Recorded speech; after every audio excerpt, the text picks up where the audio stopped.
Welcome to the stream, everybody. Ready to go live with the Drug Sports Daily Podcast momentarily. Just got to bring up a few things.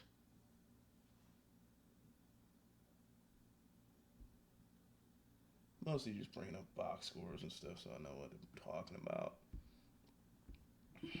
Or at least appear to.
Okay.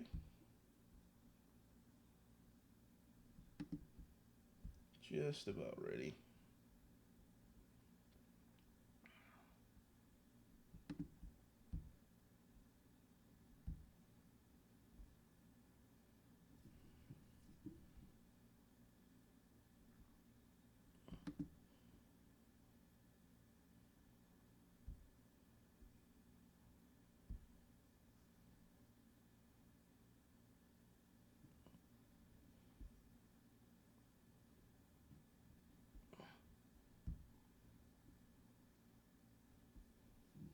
Okay.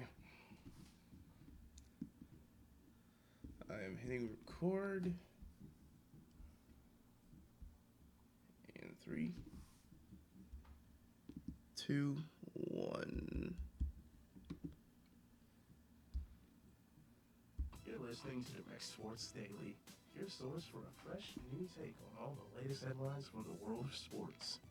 And now, here's your host, George Bennett. Welcome to the show, everybody. Today is April 24th, 2017. And before we get into the NBA and NHL playoffs, just wanted to round up all the other things going on in the world of sports. Barcelona gets a big time game out of Lionel Messi yesterday at El Clasico. One for the ages. He'll obviously Messi's going down as one of, if not the greatest player of all time. That brings it into a virtual tie for the top of La Liga between Barcelona and Real Madrid at 75 points. Obviously, Barca has the tiebreaker, having taken the El Clasico crown. But Messi has 2 goals, one in the 33rd minute and one in the 92nd minute. So, some late heroics in this one. By all accounts, this thing looked like it was going to a draw late, but after James Rodriguez had a goal in the 85th minute, but Barca's able to pull it out. And Real, I know, is still competing in the Champions League for the title there, so pretty impressive win by Barcelona. I know I'm happy about it. Me and Barca being the only team I really follow just because of the star power with Messi, Suarez, and Neymar. Neymar lost any chance at his appeal to get into this game late. So he did not even play in this one, but they were able to get it done without him. Moving on to the NHL, a couple series got wrapped up yesterday. The Senators take care of business against Boston and advance to the second round, and the Capitals do the same. So I'm not sure, but I think all the series out in the East are wrapped up now. I don't think any of them are going seven, unless I'm mistaken.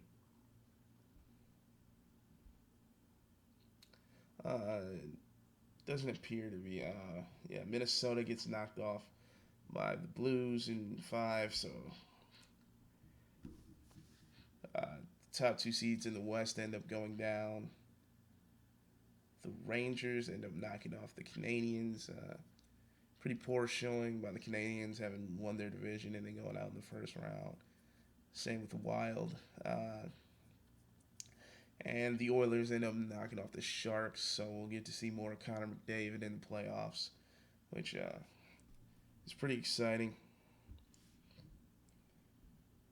But other than that, moving forward, we don't have any hockey games until Wednesday. That's when the second round starts. Odd that not a single series went 7 games in the first round of the NHL, but hey, Wednesday we'll have the Oilers and Ducks squaring off in Anaheim, and the Preds and the Blues, the two teams who pulled off big first round upsets, they'll be playing each other in St. Louis. So, gotta kind of root for St. Louis a little bit. Haven't lost their football team. The Blues, along with the Cardinals, are the only show in town. They already didn't have an NBA squad, so we'll see what happens out west. Obviously, with the Wild and the Blackhawks going down in the first round, it's sort of wild out in the West. But not too wild because the Wild didn't actually make it. But hey, looks like the top team still remaining is Edmonton. I didn't realize that Anaheim was actually third in the West, so the top 3 teams out west go out in the first round.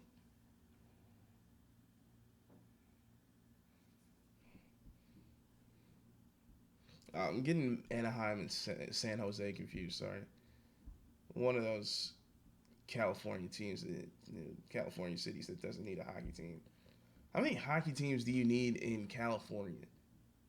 Anaheim, San Jose, LA, like Jesus. And then you got one in Phoenix. At least Phoenix makes a little more sense. It's just there's a large number of people, but I feel like San Jose can't possibly be that big a market. Like how many? What's the population of San Jose?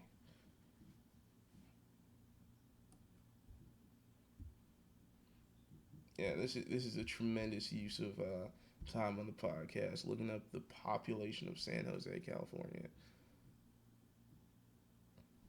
About 1 million people, so I guess this is definitely more than I thought. But still, how many people are interested in hockey out in California? I mean, you can barely get people to come to a Clippers game. So, moving on to the NBA, I'm probably going to go a bit lightning round with this one and have a shorter show. Starting with the action from Saturday. The Raptors decide they want to show up for a game, so they win one.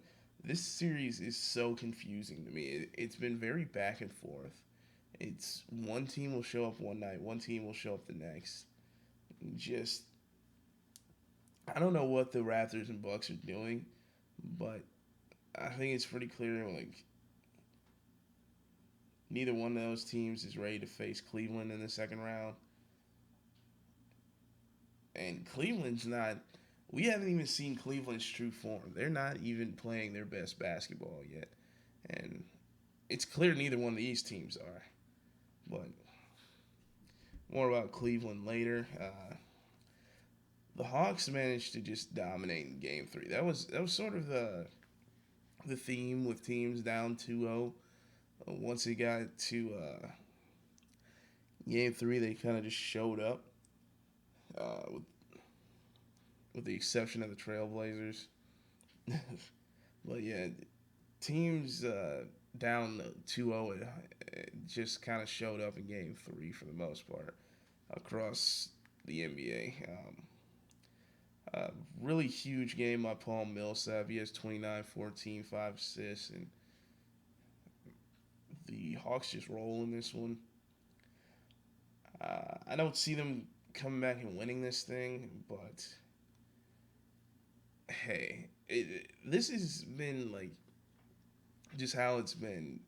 One team will lose, but it'll take like somebody's just god-like effort in order to defeat them. So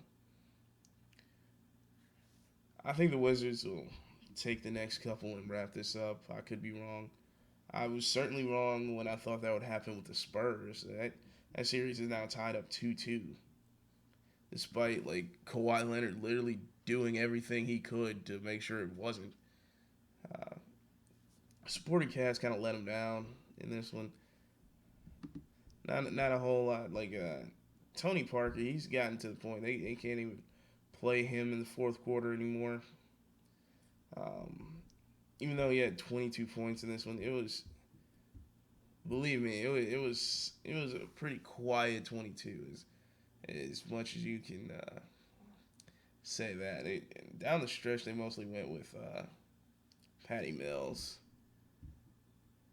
and just the defense by Tony Parker alone on Mike Conley was enough to justify him not being in there. Mike Conley goes off for 35, has 9 rebounds, 8 assists, just short of hitting that Russell Westbrook, but he manages to go out there and get it done. He was him and Marcus All, great game out of them.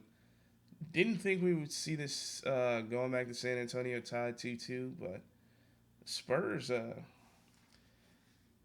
this could either be a wake up call or a sign they're not as legit as I thought they were.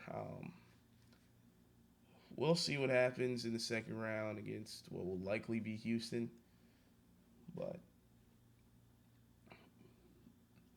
moving on, the Warriors, they take care of business against the Trailblazers, even though they're on the road. Not an absolute throttling, but they managed to do this one without Steve Kerr or Kevin Durant. It was kind of a close game.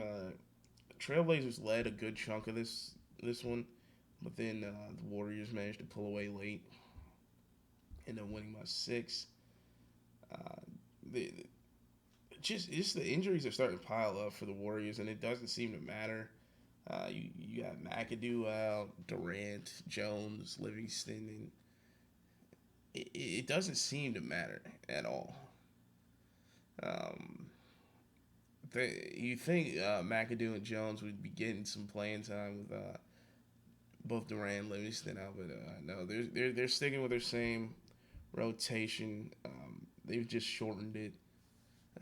The bench is coming through for them. Andre Iguodala, as we all know, he gets it done out there.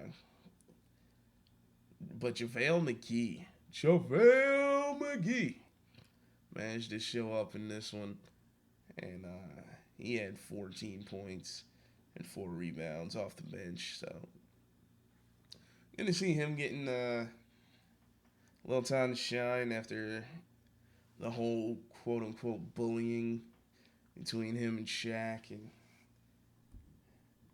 you wanna kind of root for him because he's kind of a bumbling idiot out there on the court sometimes, uh, but you want to see him get it done every now and then. But Trailblazers, like, they can't just be Damian Lillard and C.J. McCollum. There needs to be some fourth piece there. And a lot of people thought it was going to be Yusuf Nurkic. He has not been able to sort of sustain that same level of play he had going into the postseason. But right now, it's like Damian Lillard and C.J. McCollum are accounting for such a high percentage of your offense. It's insane. So, Apparently, I didn't realize this. Nurkic is suffering a leg injury. He's out for Game 4 tonight. That probably has a lot to do with his lack of production. So without him, this is over. This series is getting wrapped up tonight. We'll see. We'll see the Warriors in the second round taking on the winner of the Jazz and Clippers. Speaking of the Jazz and Clippers, that's all tied up at 2-2. Uh, Rudy Gobert came back in this one, and um, he's one of those players that was desperately needed by his squad in order to even compete. Because without him, pretty much DeAndre Jordan's just gonna do whatever he wants out there. He was able to hold him in check, and to some extent,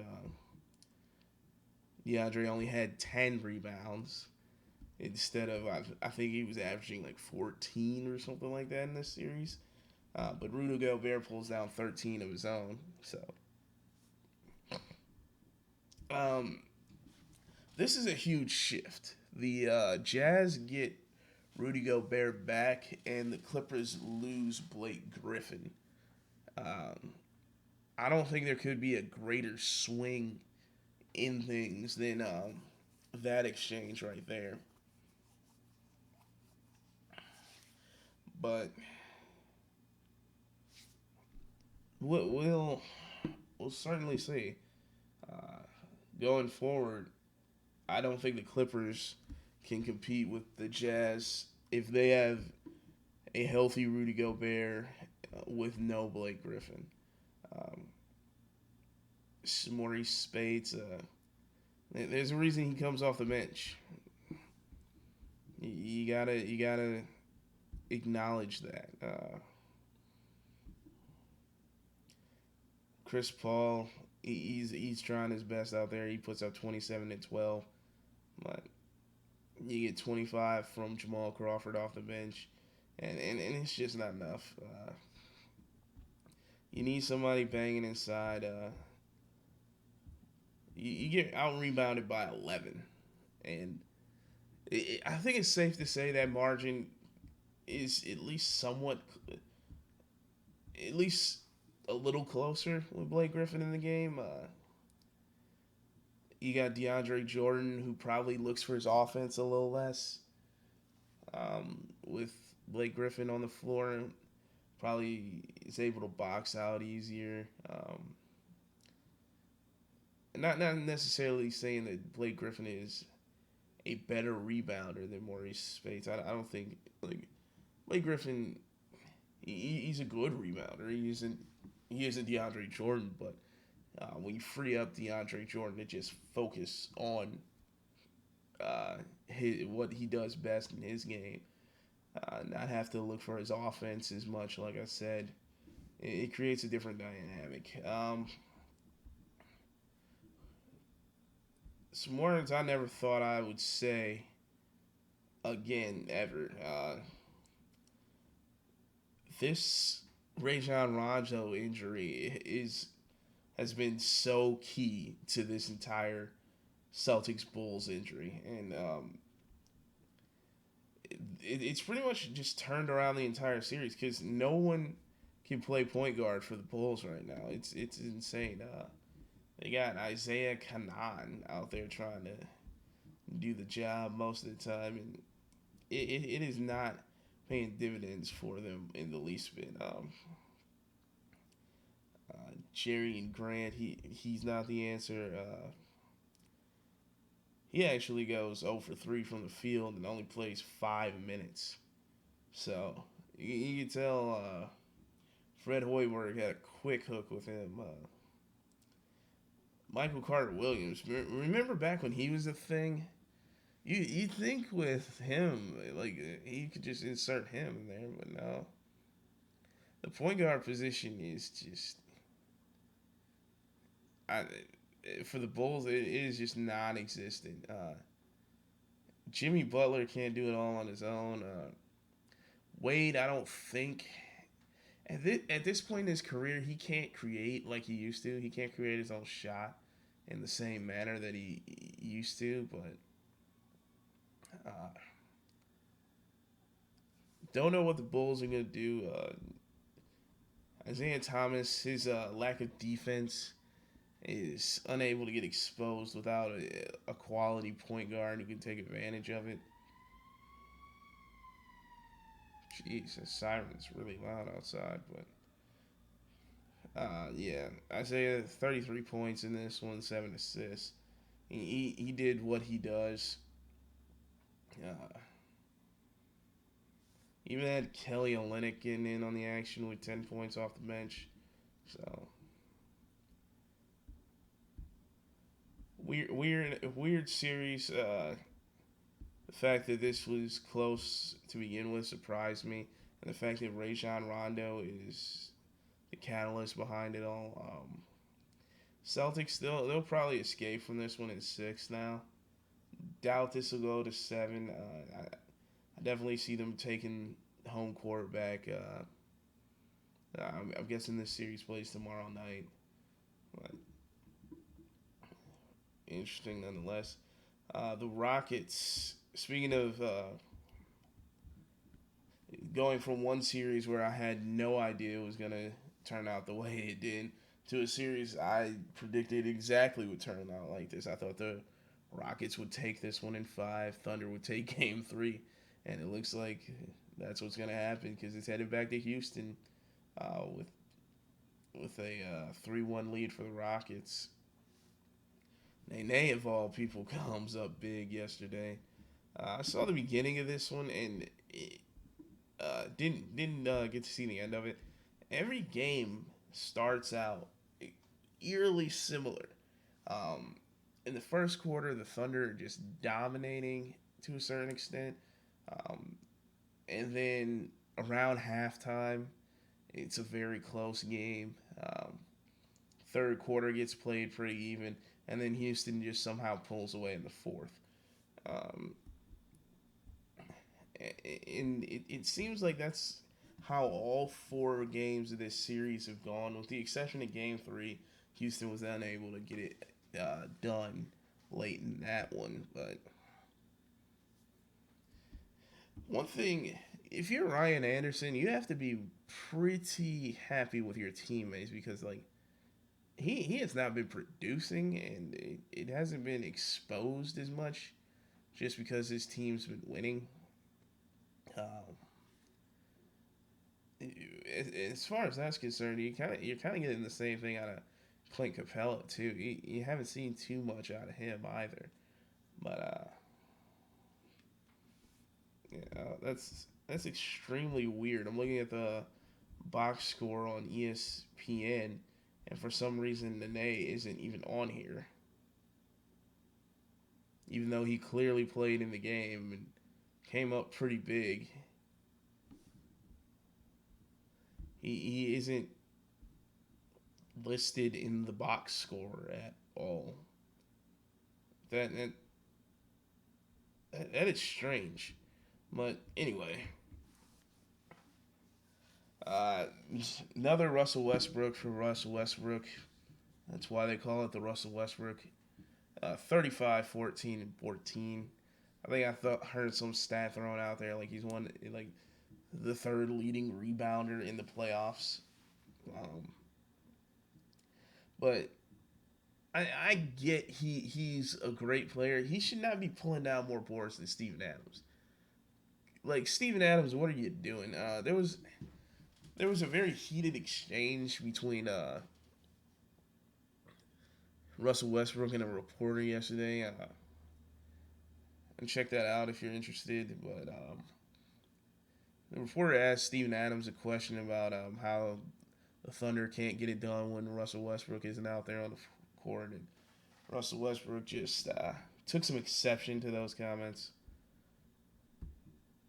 to say the least. But yeah, Nene has 28 and 10 in this one, even though for some reason ESPN does not have him listed in the box score.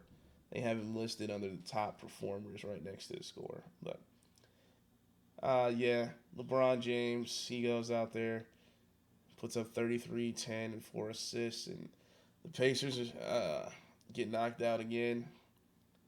Cleveland's moving on to the second round. They'll face the winner of Milwaukee and Toronto. Yeah, like just looking around the East, I don't see a single team that can stop the Cavs.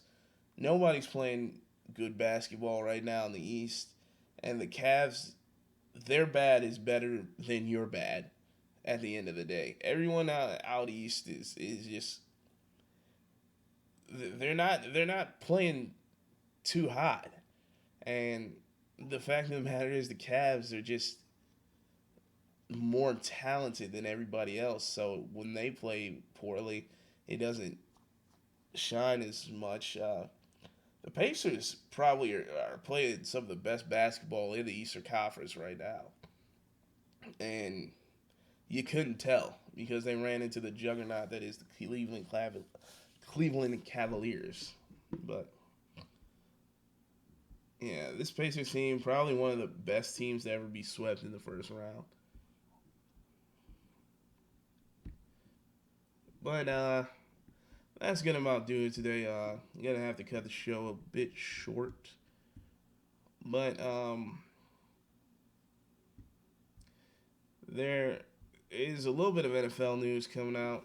I'll just take two real quick. The scouts are saying, giving their opinions on some of these guys coming out.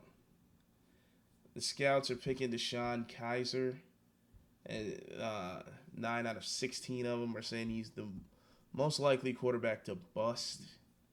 I've been saying that ever since I watched him play Miami. I thought him and Brad Kaya would be bust. Brad Kaya doesn't appear to be going that high in the draft, so he's not going to be a bust. But if Deshaun Kaiser ends up going high, I haven't heard of any team that's like sold on him. Uh, Patrick Mahomes, a lot of people think he's going to bust too. I don't see him going high enough to bust, but maybe some team falls in love with him.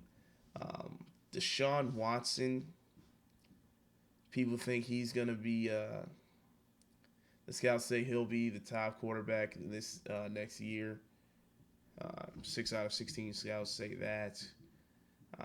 Patrick Mahomes apparently is very polarizing amongst the scouts because 5 out of 16 say he's going to be the top quarterback, and 11 out of 16 scouts say the rookie of the year is going to go to Myles Garrett. However, Warren Sapp seems to be a critic of uh, Garrett, saying he should not be the first overall pick. Uh, don't know who the Browns would select otherwise. I don't think any other pick makes any sense, quite frankly. And as we get closer to Thursday, we're going to be talking a lot of NFL draft. I'm really looking forward to Friday's show when we break down the first round, but that's later on in the week. And Adam Schefter has definitively said Jimmy Garoppolo trade is not happening. So if Adam Schefter says it, it's not happening. It's not happening. But that's going to about do it for today's show. I want to thank everyone for watching and listening. And I'll see you tomorrow with more Direct Sports Daily. This has been another episode of Direct Sports Daily. Thanks for listening. And to keep up with the show, follow us on Twitter at the DSD Podcast. Subscribe to us on iTunes, Google Play, or Stitcher Radio. Or visit our website, www.directsportsdaily.com.